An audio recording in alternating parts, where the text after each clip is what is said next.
About 20 men will be sharing $5.5 million. They will also receive an apology. Eyewitness News reporter Paul Mikey is in our ABC 7 Media Center with more on this reparations package. Paul? Alan, what the City Council is poised to approve includes a full-blown City of Chicago apology to the torture victims, a limited amount of money in reparations, a promise to provide them with continued counseling. It's a measure that 10, 15 years ago would have been unimaginable. He got to me. He broke me. 42 years ago, Anthony Holmes had a bag placed over his head, was hooked up to an electrical shock machine, all directed by ex-police commander Jon Burge, who wanted and got a confession to a murder Holmes insisted he did not commit. But the sad part about that was all them years I served in the penitentiary, didn't nobody believe what I was telling them.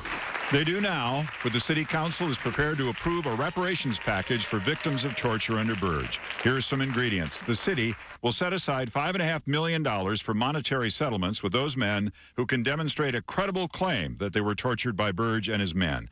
The maximum they can receive is $100,000. One estimate puts the pool of eligible torture victims at 20 to 30. Daryl Cannon is one. He spent years in prison, has spent years arguing for what today brings. $100,000, he says, can never repay. I may not be satisfied with the small amount, but yet it's still, I am grateful that sound minds have came together and did something. Something is better than nothing any day.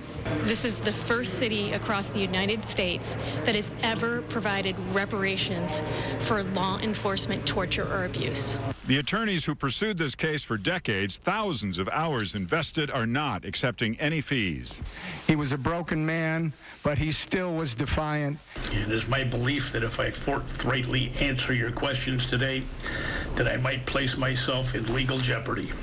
Burge is out of prison now after doing time for perjury. He's still collecting his police pension. What the City Council is now poised to do is meant to, quote, move past the dark chapter in Chicago history. To own up and be accountable for what happened here, but then more importantly to help the victims have their own sense of closure. The reparations package also includes a promise that what happened in the Burge cases will become part of the curriculum in Chicago public school history classes for 8th and 10th graders.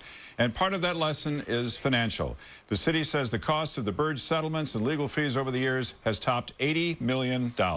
Back to you in the studio. Okay, Paul, thanks.